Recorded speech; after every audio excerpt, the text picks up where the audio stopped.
Dear student, आज के lecture में हम हार्डनेस डिटर्मिनेशन के कुछ न्यूमेरिकल्स डिस्कस करेंगे. So let's take this first numerical. In this numerical 100 ml of water sample has a hardness equivalent to 12.5 ml of 0.08 normal MgSO4. What is the hardness in ppm? इस numerical में हमें 100 ml water sample दिया गया है और एक MgSO4 का solution दिया गया है. इस MgSO4 सॉल्यूशन की नॉर्मलिटी 0.08 नॉर्मल है और इसका वॉल्यूम हमें दिया गया है 12.5. तो ये MgSO4 का जो सॉल्यूशन है इसके इक्विवेलेंट हार्डनेस इस 100 ml वाटर सैंपल में प्रेजेंट है. तो हमें ये डिटरमाइन करना है कि हार्डनेस कितनी होगी. तो इस न्यूमेरिकल को सॉल्व करने के लिए हम सबसे पहले डेफिनेशन की तरफ जाते हैं. हार्डनेस की डेफिनेशन अगर हम मिलीग्राम पर लीटर में बताते हैं तो हम कहते हैं number of milligram of CaCO3 equivalent present in 1000 ml of water और 1 लीटर ऑफ वाटर. 1000 ml मतलब 1 लीटर ऑफ वाटर. तो मिलीग्राम पर लीटर का मतलब होता है कि कितने milligram CaCO3 equivalent hardness 1 litre water में या 1000 ml वाटर में प्रेजेंट है. ठीक, अब हमको यहाँ पे 100 ml वाटर सैंपल दिया गया है और 100 ml water sample is equivalent to 12.5 ml. तो सबसे पहले हमको ये गिवन है 100 ml water sample is equivalent to 12.5 ml of MgSO4 solution. तो 1000 ml वाटर सैंपल अगर लिया जाएगा तो वो कितने MgSO4 सॉल्यूशन के बराबर होगा? वो होगा 125 ml MgSO4 के बराबर. फाइन. उसके बाद इस 125 ml MgSO4 सॉल्यूशन में कितना MgSO4 डिसॉल्व होगा हमें ये कैलकुलेट करना पड़ेगा. तो इसके लिए हमें नॉर्मलिटी कंसेप्ट पर जाना होगा. तो हमको ये पता है कि जब भी हमें 1 नॉर्मल सॉल्यूशन बनाना होता है किसी भी सब्सटेंस का तो हमें उस सब्सटेंस का ग्राम इक्विवेलेंट वेट जितना भी होता है उसको 1 लीटर में डिसॉल्व करना होता है. यहाँ पे हमें MgSO4 का 1 नॉर्मल सॉल्यूशन बनाना है तो MgSO4 का ग्राम इक्विवेलेंट वेट होगा 60 ग्राम MgSO4 को अगर हम 1 लीटर वाटर में डिसॉल्व करते हैं तो हमें 1 नॉर्मल सॉल्यूशन मिल जाता है. लेकिन हमें न्यूमेरिकल में दिया है MgSO4 की नॉर्मलिटी कितनी है? 0.08. तो 1 नॉर्मल के लिए हमें क्या लगा? 60 ग्राम MgSO4 लगा. तो 0.08 नॉर्मल के लिए हमें कितना MgSO4 लगेगा? तो यहाँ से हम उसे कैलकुलेट करेंगे और हमें मिला 4.8 ग्राम. जब हम 4.8 ग्राम को 1000 ml में डिसॉल्व करेंगे तो हमें 0.08 नॉर्मल MgSO4 सॉल्यूशन मिल जाएगा. अब हम वॉल्यूम की बात करते हैं. अभी हमने 4.8 ग्राम को 1000 ml में डिसॉल्व किया है लेकिन हमें कितना चाहिए? 125 ml MgSO4 चाहिए. तो 1000 ml में 4.8 ग्राम MgSO4 डिसॉल्व करेंगे तो 125 ml में कितना डिसॉल्व करेंगे?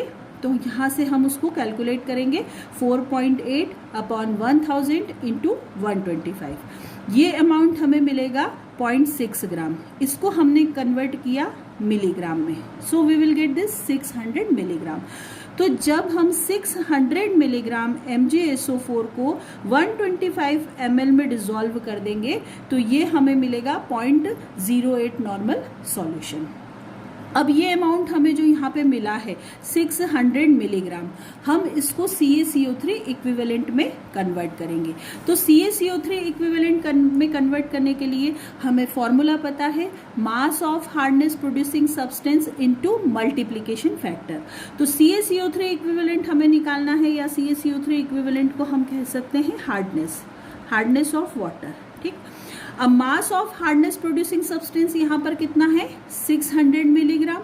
ये हमने कैलकुलेट किया है क्योंकि ये न्यूमेरिकल में हमको बताया गया है कि जो हार्डनेस हमारी 100 ml वाटर सैंपल में है वो इक्विवेलेंट है किसके? 12.5 ml 0.08 नॉर्मल MgSO4 सॉल्यूशन के बराबर. तो हमें MgSO4 का मास लेना होगा क्योंकि वही क्या है यहाँ पर? hardness producing substance. So mass of hardness producing substance is 600 milligram and multiplication factor of MgSO4। तो MgSO4 का मल्टीप्लिकेशन फैक्टर कितना होगा 100/120। जब हम इसे कैलकुलेट करेंगे तो हमें मिलेगा 500 milligram per litre. This is the hardness of given water sample. So 500 milligram per litre is equal to 500 ppm, क्योंकि मिलीग्राम पर लीटर और ppm बराबर होते हैं। क्वेश्चन में हमसे हार्डनेस पूछी गई थी इन ppm, तो ये हमारा फाइनल आंसर हो गया। जो वाटर सैंपल 100 ml आपको दिया गया है उसकी हार्डनेस होगी 500 ppm। तो एक तो हमारे पास ये वाली मेथड है जो CaCO3 इक्विवेलेंट की कंसेप्ट पर बेस्ड है, जिसमें हमने CaCO3 इक्विवेलेंट का फॉर्मूला लगाया और उससे कैलकुलेट हार्डनेस कर ली। उसके बाद हमारे पास एक अल्टरनेट मेथड भी होती है, और ये मेथड जो अल्टरनेट मेथड सेकंड मेथड में आपको बताऊंगी, ये मेथड जब भी नॉर्मेलिटी बेस्ड कंसेप्ट पे क्वेश्चन आता है तो उसमें ये मेथड बहुत इजी होता है। तो यहाँ पर हमने लिखा N1V1 is equal to N2V2। N1 is the normality of water sample, V1 is the volume of water sample, N2 is the normality of MgSO4 solution and V2 is the volume of MgSO4 solution. Fine. So normality of water sample, it is unknown, हमें नहीं पता है, हमने इसको ऐसा ही रहने दिया। V1 is the volume of water sample and it is given 100 ml in numerical, हमको 100 ml दिया गया है न्यूमेरिकल में। N2 is the normality of MgSO4 solution, it is given 0.08 and volume of MgSO4 solution is 12.5। यहाँ हम normality of water sample calculate कर सकते हैं, ये हुआ 0.08 n इंटू 12.5/100। इसको जब हम कैलकुलेट करेंगे तो हमें मिलेगा 0.01 नॉर्मल। तो this is the normality of water sample. Water sample की नॉर्मलिटी आ गई। अब हम नॉर्मलिटी से स्ट्रेंथ कैलकुलेट कर सकते हैं। हमें एक फॉर्मूला पता होता है, strength is equal to normality into equivalent weight. लेकिन यहाँ पर स्ट्रेंथ किसकी कैलकुलेट करेंगे? तो हमें ये पता है कि वाटर में हमें हार्डनेस जब भी निकालना होती है तो हमें CaCO3 की स्ट्रेंथ बतानी है। कितने मिलीग्राम CaCO3 1 लीटर में प्रेजेंट है ये हमें बताना होता है। तो यहाँ पर हम किसकी स्ट्रेंथ कैलकुलेट करेंगे? CaCO3 की। सो strength of CaCO3 in water sample, ये हमने लिखा। और यहाँ पर हम इक्विवेलेंट वेट लेंगे, वो किसका लेंगे? CaCO3 का लेंगे, क्योंकि हमें ये पता है कि जिस भी सब्सटेंस के इक्विवेलेंट वेट से हम मल्टीप्लाई करते हैं नॉर्मलिटी को, उसी सब्सटेंस की स्ट्रेंथ हमको मिलती है ग्राम्स पर लीटर में। तो हमें यहाँ पे स्ट्रेंथ ऑफ CaCO3 कैलकुलेट करना है वाटर सैंपल में। तो हमने वाटर सैंपल की नॉर्मलिटी ली और CaCO3 के इक्विवेलेंट वेट से इसको हम मल्टीप्लाई करेंगे। तो हमें नॉर्मलिटी ऑफ वाटर सैंपल मिली है 0.01 और इक्विवेलेंट वेट होता है CaCO3 का 50। हमने ये मल्टीप्लाई किया। अब यहाँ से जो हमको रिजल्ट मिलेगा वो किस में मिलेगा? ग्राम्स पर लीटर में। जब हम हार्डनेस की डेफिनेशन बताते हैं मिलीग्राम पर लीटर में, तो हम बोलते हैं amount of CaCO3 equivalent present in 1 litre of water. तो जो अमाउंट ऑफ CaCO3 लिया जाता है वो होता है मिलीग्राम में। So number of milligram of CaCO3 equivalent present in 1 litre of water. तो हमने क्या करना है? इसको मिलीग्राम में कन्वर्ट करना है और इसके लिए हमने इसको 1000 से मल्टीप्लाई किया। जब आप इसे सॉल्व करेंगे you will gate 500 milligram per litre hardness. तो ये हमारा फाइनल आंसर हुआ। हमने जब फर्स्ट मेथड से सॉल्व किया था वहाँ पर भी हमें 500 ppm या 500 मिलीग्राम पर लीटर रिजल्ट मिला और इस मेथड से भी हमको यही मिला। तो ये जो अल्टरनेट सेकंड मेथड है जो नॉर्मलिटी की कंसेप्ट पर बेस्ड है, ये थोड़ा मुझे इजी लगता है। आप कोई सा भी मेथड फॉलो करें, रिजल्ट में कोई अंतर नहीं आता है। Now we will discuss another question. So 0.292 gram of a precipitate of calcium oxalate monohydrate was obtained from 200 ml water sample. Express the calcium content in ppm. इस न्यूमेरिकल में हमें क्या बताया गया है कि हमारे पास 200 ml वाटर सैंपल है और इसमें हमने जब प्रेसिपिटेशन किया है तो हमें कैल्शियम ऑक्जेलेट मोनोहाइड्रेट का प्रेसिपिटेट मिला है और इस प्रेसिपिटेट का वेट कितना है 0.292 ग्राम, इतना हमको प्रेसिपिटेट मिला है। तो अब हमें इस वाटर सैंपल में कैल्शियम कंटेंट बताना है कि कितना कैल्शियम उसमें है। तो सबसे पहले हम देखेंगे कि कैल्शियम ऑक्जेलेट मोनोहाइड्रेट क्या होता है। ऑक्जेलिक एसिड होता है COOH, ठीक। अब इसमें हमने क्या करना है, इसका ऑक्जेलेट बनाया कैल्शियम ऑक्जेलेट, तो हमने लिखा COO और ये calcium, this is the calcium oxalate.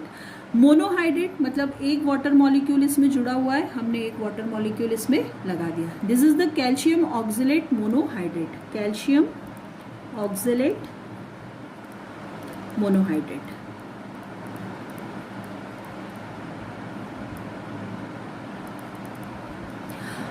अब हम इस मॉलिक्यूल का मॉलिक्यूलर वेट कैलकुलेट करेंगे। तो यहाँ पे हमको दिख रहा है कि दो कार्बन है, हाइड्रोजन 2 है, हाइड्रोजन 2 है, ऑक्सीजन 5 है, 1 2 3 4 5 ऑक्सीजन है और एक कैल्शियम है।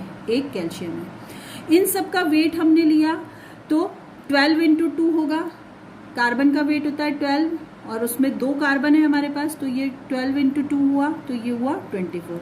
सिमिलरली ऑक्सीजन 5 ऑक्सीजन का हम निकालेंगे तो हमको मिलेगा 80, हाइड्रोजन का 2 और कैल्शियम का होता है 40। जब हम इसको सम करेंगे देन वी विल गेट 146, ठीक है।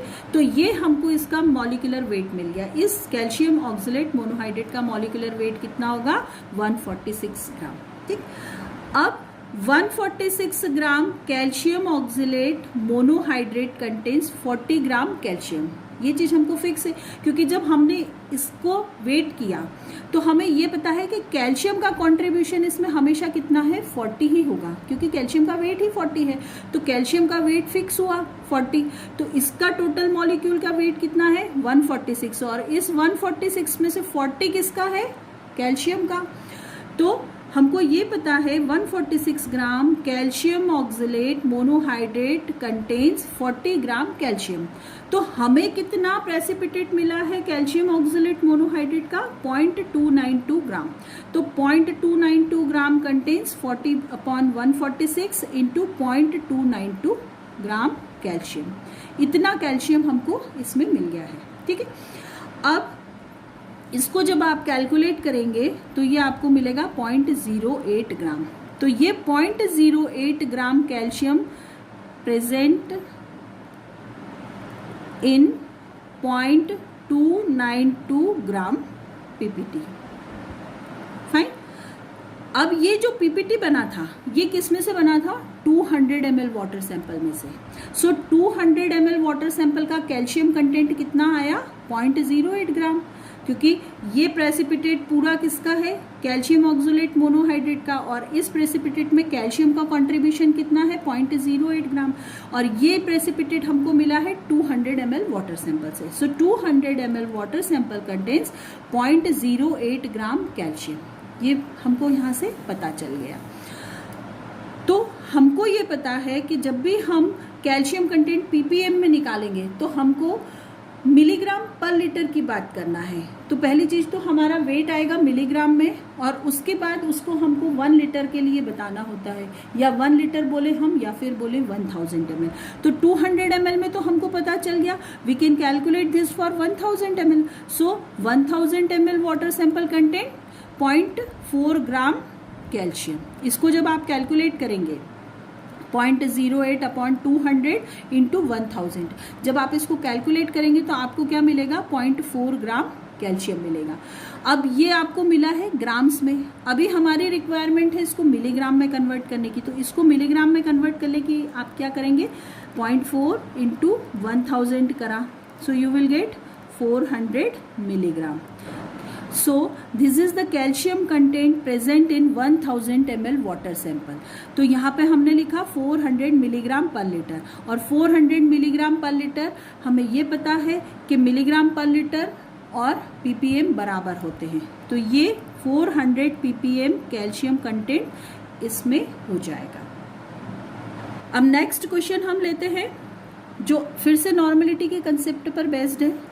तो क्वेश्चन है 200 ml water sample required 5 ml of N/20 Na2CO3 solution for complete precipitation of Ca+2 as CaCO3। Calcium ion का कंप्लीट प्रेसिपिटेशन हमको करना है 200 ml वाटर सैंपल में, और इस प्रेसिपिटेशन के लिए हमें 5 ml N/20 Na2CO3 सॉल्यूशन लगा है। इसमें हमें हार्डनेस कैलकुलेट करना है, calculate the hardness of this water sample. ठीक है, तो इसे हम फिर से, ये नॉर्मलिटी वाला कंसेप्ट आया है, तो इसे हम N1V1 is equal to N2V2 वाले फॉर्मूले से सॉल्व करेंगे। So N1V1 is equal to N2V2। N1 is the normality of water sample, V1 is the volume of water sample, N2 is the normality of Na2CO3 solution, V2 is the volume of water sample. Normality of water sample is unknown, water sample की normality हमें नहीं पता है। Volume of water sample 200 ml given है, हमने लिख लिया। N2 is the normality of Na2CO3 solution, हमें ये पता है N/20 दिया गया है, N/20। Volume of water sample is 5 ml, so this is 5। इसको जब हम कैलकुलेट करेंगे तो ये हमारे पास हो जाएगा N/20 into 5/200। This is the normality of water sample. Fine. Now we have to calculate strength of CaCO3 in water sample.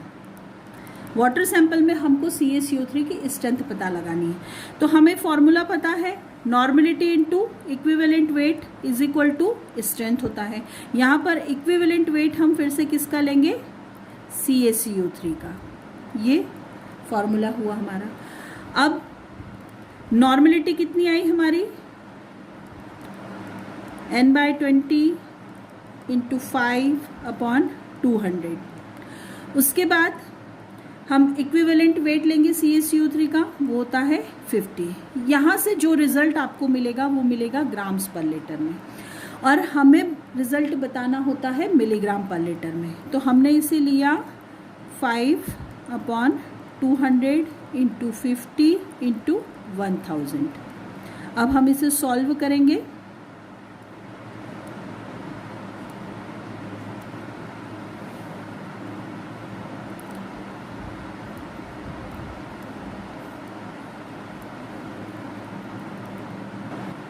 जब हम इसे सॉल्व करेंगे then we will get 62.5 milligram per litre. So this is the hardness of this water sample, ये water sample की hardness होगी।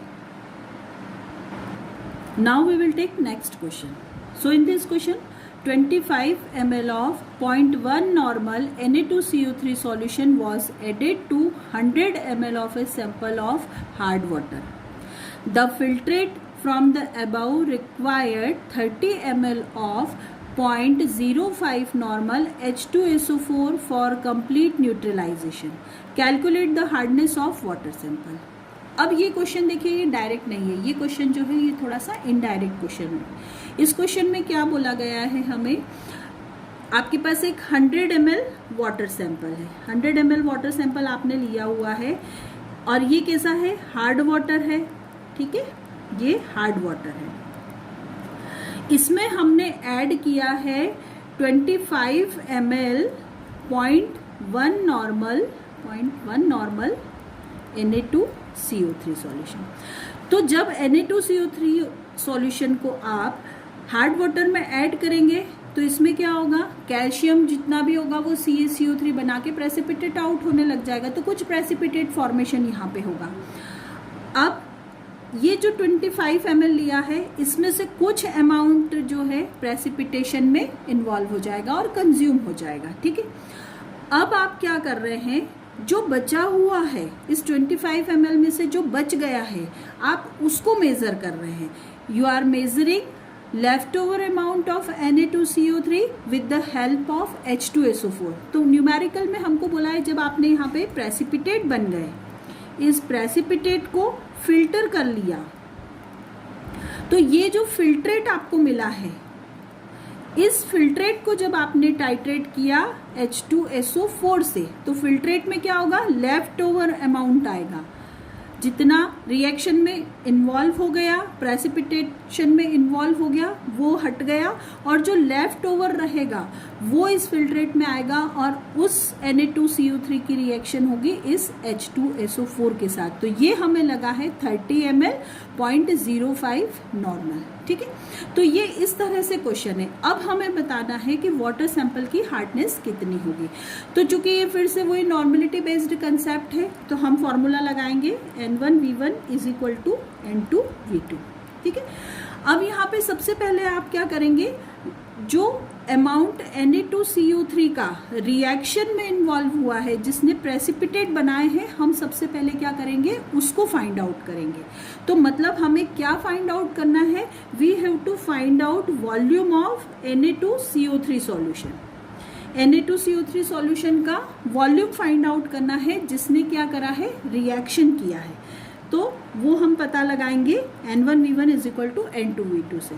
तो हमने सबसे पहले लिखा N1 is the normality of Na2CO3 solution, V1 is the volume of Na2CO3 solution. Sodium carbonate का volume ही हमको पता लगाना है, और वो वॉल्यूम यहाँ पे हमने लिया V1। N2 is the normality of H2SO4, V2 is the volume of H2SO4। तो नॉर्मेलिटी हमको Na2CO3 सॉल्यूशन की गिवन है, इट इज 0.1, और वॉल्यूम हमें फाइंड आउट करना है।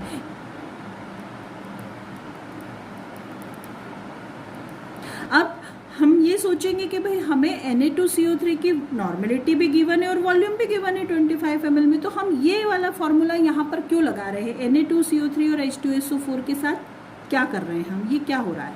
तो देखो यहाँ पर जब हम इस फॉर्मूले को यूज करेंगे तो हमें कौन सा वॉल्यूम मिलेगा, V1 वॉल्यूम कौन सा होगा, V1 is the volume of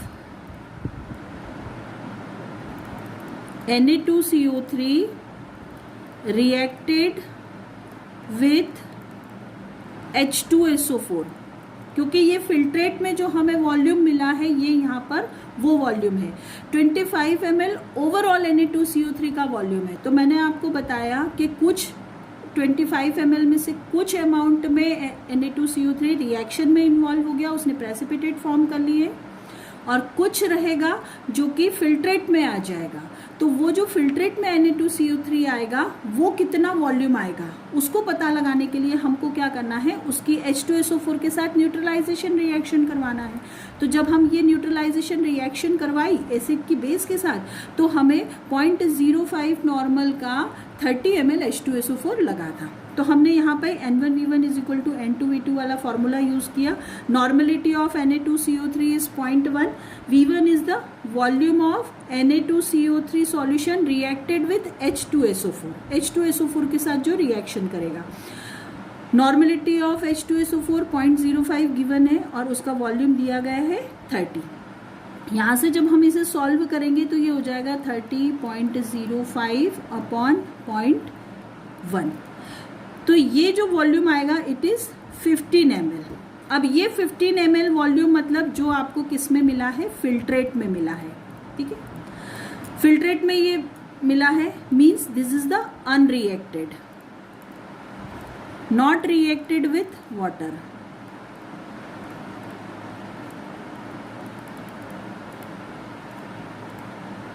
fine.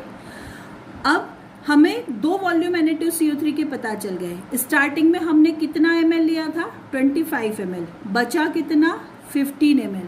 तो वाटर के साथ रिएक्शन में कितना यूज हुआ, तो यहाँ पे हम फाइंड आउट कर लेंगे volume of Na2CO3 used to precipitate out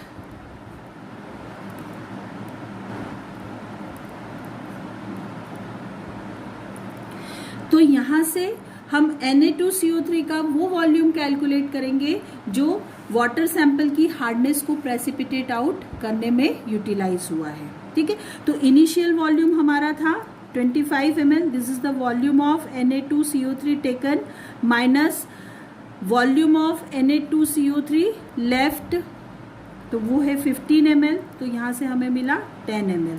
this is the volume of Na2CO3